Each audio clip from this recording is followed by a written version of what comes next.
We picture him as a romantic tragedy, the last pagan emperor, philosopher, soldier, and true believer, pouring wine at the old altars while the Christian empire watches in silence. That's the myth. Here's the autopsy. By 361 AD, the church wasn't just a religion anymore. It had become the infrastructure. Bishops were running grain networks. The officer corps had been baptized for a generation. And the coins moving through the empire still carried the face of the gods most people no longer believed in. Julian didn't fail because he chose the wrong gods. He failed because once a transformation reaches a certain depth, it stops being policy and starts becoming architecture. And architecture is quite different. You can argue with a belief system. You can outlaw a ritual. You can even remove the people at the top. But once the thing is load-bearing, once the system itself depends on it, reversing it becomes something else entirely. You don't undo that with a decree. And this wasn't just a Roman problem. And that's the part that people miss. It's a pattern. And if you know what to look for, you'll start recognizing it everywhere.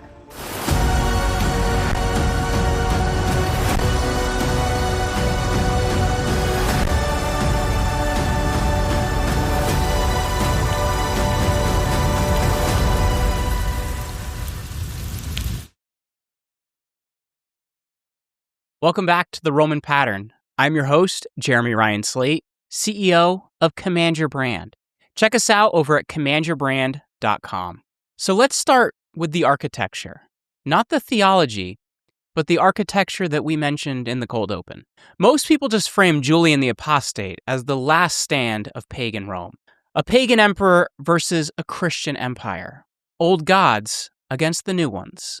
But that framing actually hides the real story, because Julian's failure wasn't just really about religion, not at the deepest level. It was about what happens when a system runs long enough that the people inside it stop seeing the system at all. It just becomes reality. And to understand that, you have to go back, not to Julian, but about 50 years earlier, to Constantine. Now, Constantine converts in 312 AD. And that's the famous moment that everybody knows. The vision before the battle, the Cairo in the sky. But honestly, and a bit more accurately, the conversion itself wasn't the decisive thing. What matters was what happened after. Because over the next several decades, Constantine did something Rome had never really seen in its history. He made the church useful to the state, not merely tolerated, not simply protected.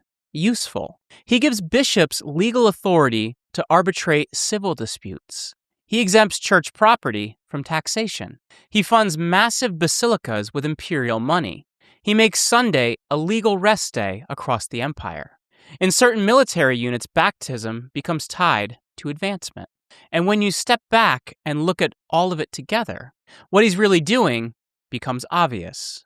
He's wiring Christianity into the operating system of the Roman Empire.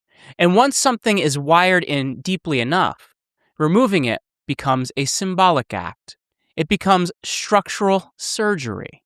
By the time Julian becomes emperor in 361, that process had been running for almost 50 years. Think about what that means for a second. As an officer baptized as a young man under Constantine, is now elderly. His sons have grown up inside a Christian empire. The tax collectors, the legal administrators, the grain officials, they've all been trained inside a system that already assumes Christianity is part of the structure. Julian didn't inherit an empire where the church stood outside the state. He inherited one where the church had become load-bearing. And that's the first thing that you have to understand. The second thing is Julian himself. Julian was raised Christian, not because he chose it, because survival required it. His family was part of the ruling dynasty, and after Constantine's death, Constantius II spends years purging rivals. Julian survives partly because he appears non-threatening, quiet, intellectual, philosophical, but with dreams of Caesar. He studies constantly, reads Plato, reads the Neoplatonists, and he does this in secret. And somewhere in there, he stops believing. Not in Rome, not in the empire, in Constantine's god. By the time he reaches power, he's already been privately pagan for years. He just waits until he becomes emperor to admit it publicly. And honestly, that restraint tells you a lot about Julian. He understands the system that he was inheriting. He knew exactly how deeply embedded Christianity had become, but he tried to reverse it anyway. And that's the tragedy. And honestly, that's also the lesson. The first major fault line was money, because Constantine hadn't just handed the church influence. He'd handed it property, massive amounts of property. Churches owned agricultural estates, urban real estate, mining rights in certain regions. And beyond the property itself, they also controlled functions of the state increasingly depended on. When bishops handled legal arbitration, that saved the empire administrative costs. When church networks distributed grain during a famine, they stabilized cities that the state struggled to maintain directly. The church was performing state functions, and in exchange, it received privilege, tax exemptions, legal autonomy, political access. Julian sees this pretty clearly. So one of his first major moves is economic reversal. He strips church tax exemptions, and he ends state funding for clergy. He pushes for restoration or compensation of lands granted under Constantine. And on paper, it probably looked clean. But systems don't live on paper. In practice, it was like removing a support wall from a building that had already settled around it. Because by this point, the church wasn't just receiving privilege. It was absorbing responsibilities the state could no longer easily perform itself. The treasury was strained. The bureaucracy was overstretched after decades of military pressure. The church had quietly filled those gaps. So when Julian attacks the privileges, he's not simply attacking the institution. He's disrupting the services attached to it. Grain distribution, hospitals, arbitration, community support structures. You can revoke the title. You can't instantly recreate the function. And this is the pattern. Once an institution becomes load-bearing, every attempt to remove it creates instability that makes removal itself look more dangerous than preservation.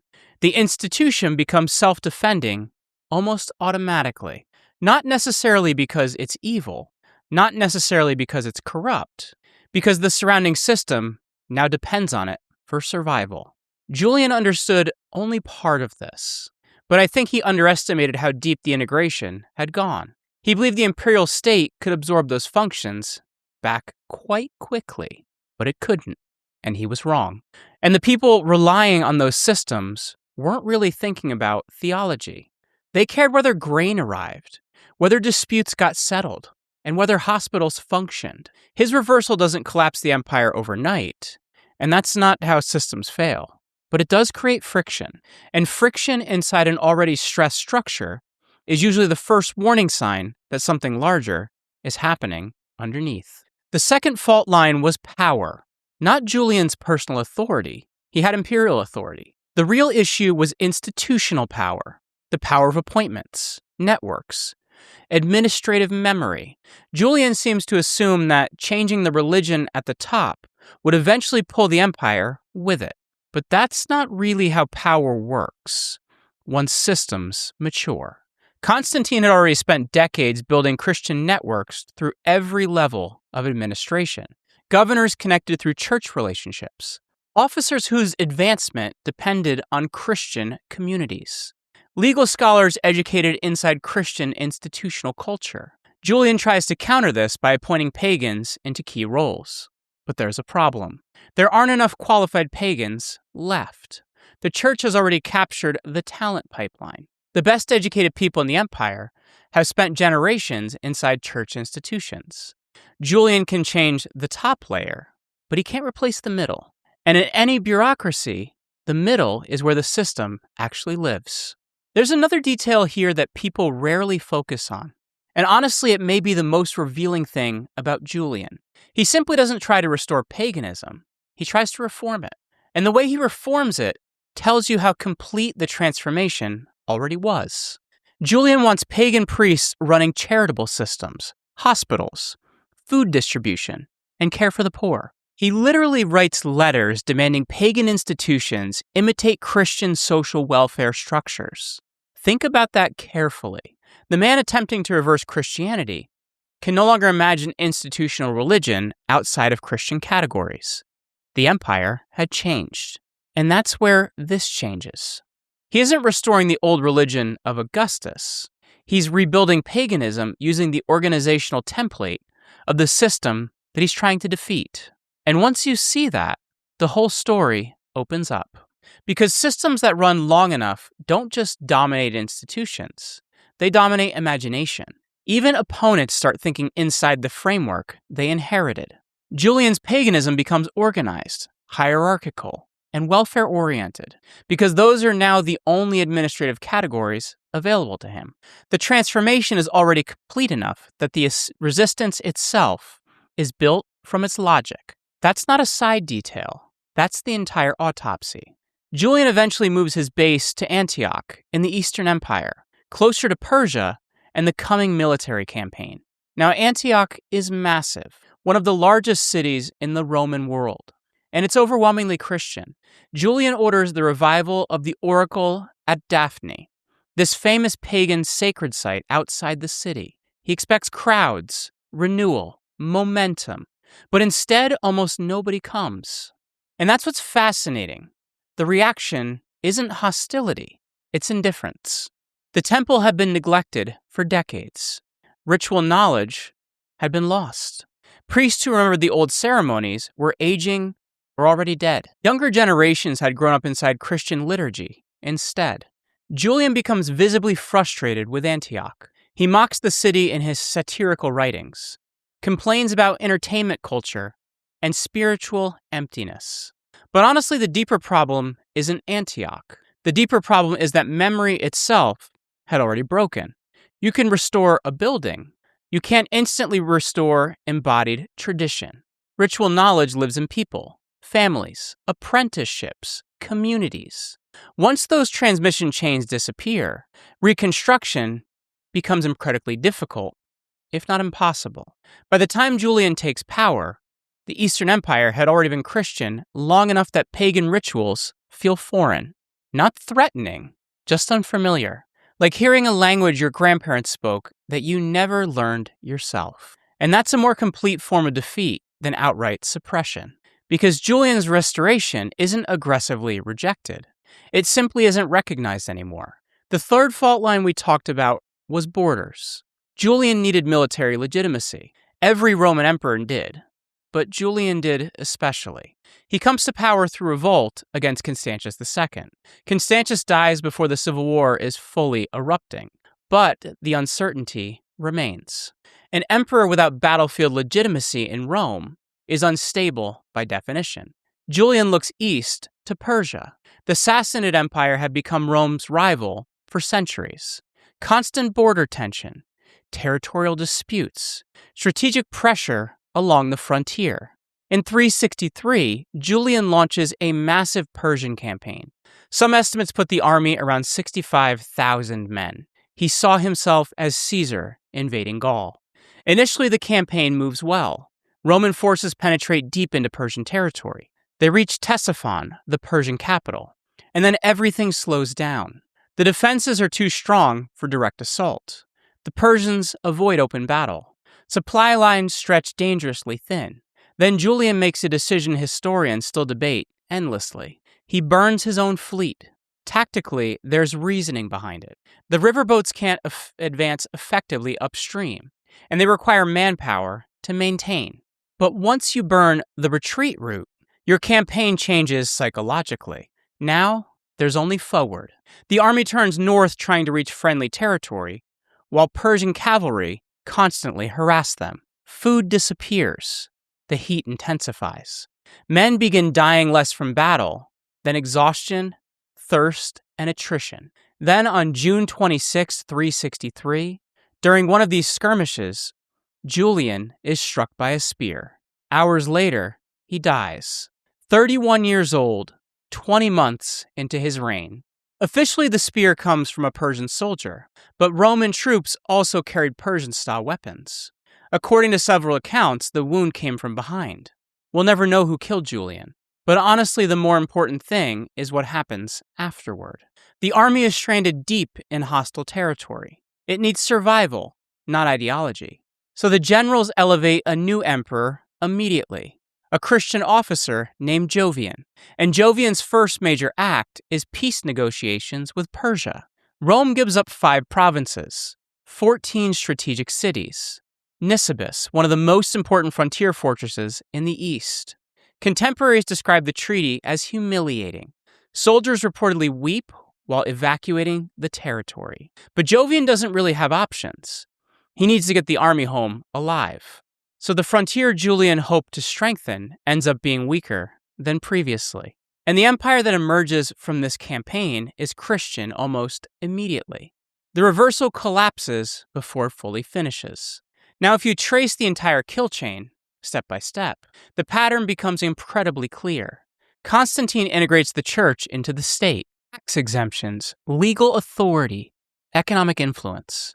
Over 50 years, Christian institutions become the operating system. The talent pipeline becomes Christian. Administrative culture becomes Christian. Military culture becomes Christian. Then Julian arrives. He tries to reverse the structure. He strips privileges, but the services attached to those privileges begin destabilizing. He replaces officials, but there aren't enough trained pagans. He revives rituals, but the institutional memory is already gone. Then he seeks military legitimacy in Persia. He dies in the field. But his Christian successor immediately reverses nearly everything. The reversal attempt actually accelerates the instability. And the core pattern underneath all of this is simple. A system running for 50 years doesn't create opponents capable of escaping it. It creates opponents assembled from its components. Julian is technically a pagan emperor, but he thinks administratively in Christian categories. He builds welfare systems modeled on Christian institutions. He operates structures shaped by Christian Rome. The most complete product of the transformation is what he's fighting. And honestly, that's not tragedy. That's just architecture. People always ask the same question here. What if Julian had survived? What if Persia had gone differently and he ruled another 20 years? And honestly, that is one of the great Roman historical hypotheticals. But the autopsy answer is likely uncomfortable. It still wouldn't have been enough. Rome had changed. Maybe he reshapes court culture. Maybe pagan institutions regain temporary influence. Maybe a generation of administrators emerges with stronger pagan identity.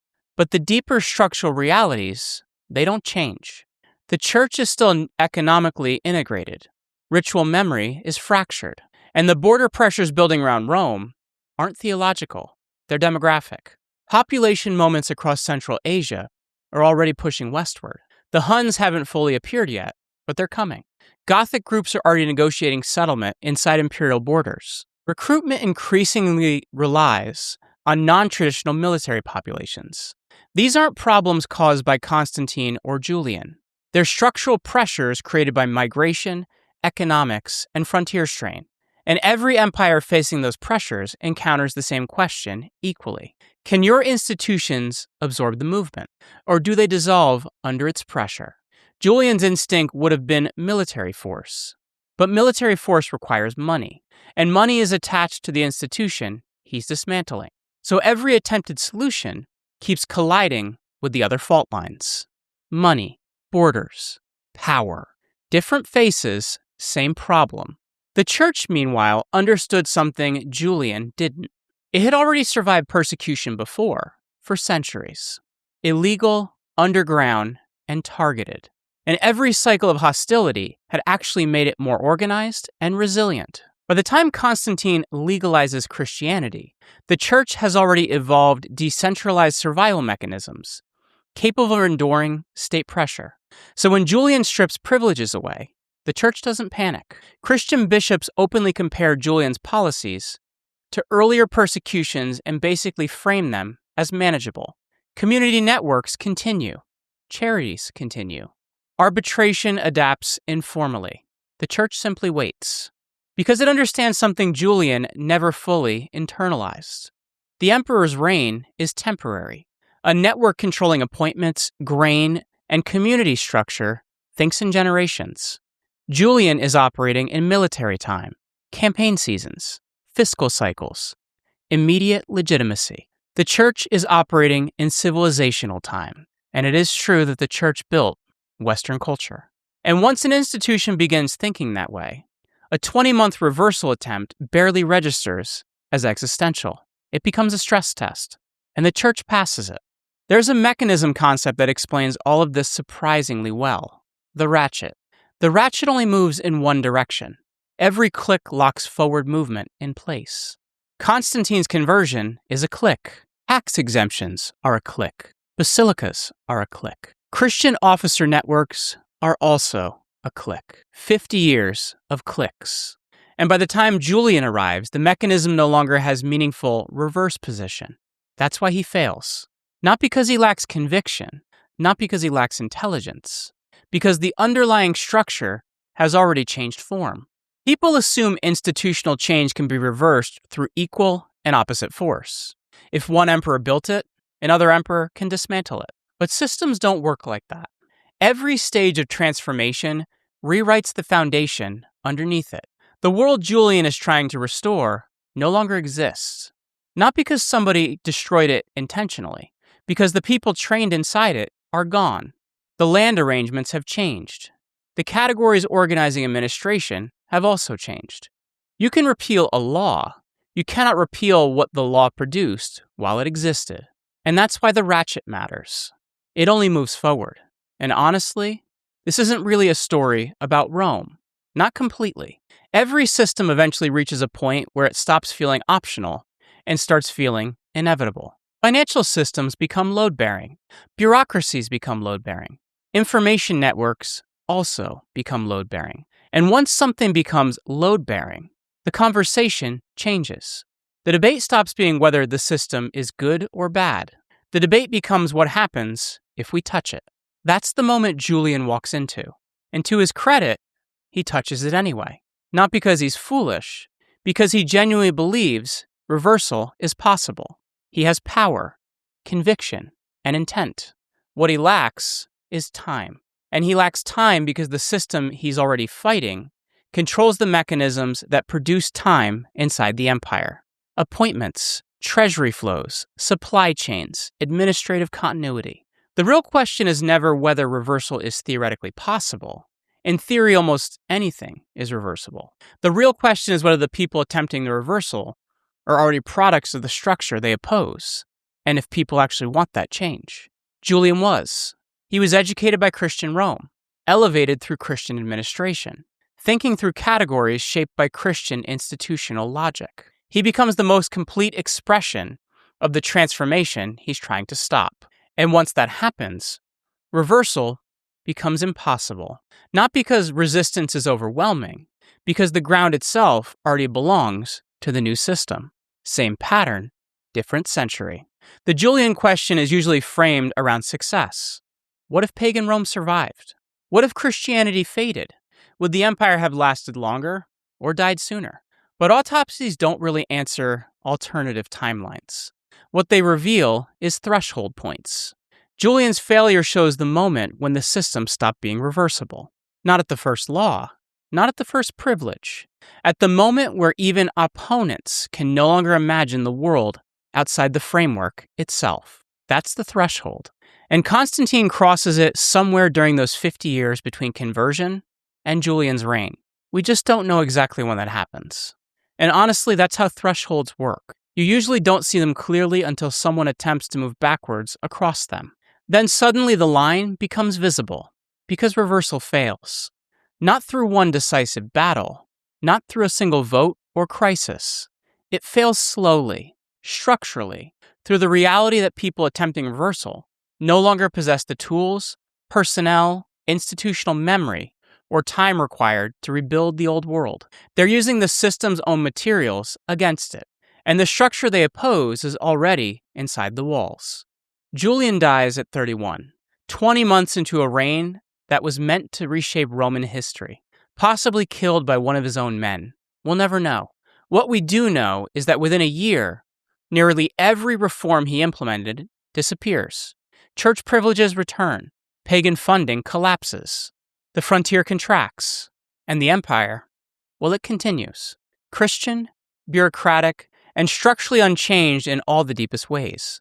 The system absorbs him, not dramatically, just mechanically, the way systems absorb anomalies, by continuing. And that's really the point of the story. This was never ultimately about faith. It was about how architecture changes. Because once something is built deeply enough into the walls themselves become the argument for preserving it. At that point, the debate isn't whether the system is right or wrong. The debate becomes whether the structure survives without it. Julian made his argument. The building answered. And this is the pattern. And the next time you watch a system everyone claims needs to change, refuse to change, you're not watching politics or religion. You're watching the ratchet. You're watching the same thing Julian watched, from the same position he occupied. The only real question is whether you recognize it before the spear arrives. This has been the Roman Pattern. I'm Jeremy Ryan Slate. Please like this video, leave us a comment, and smash that subscribe button if you want more of the Roman Pattern.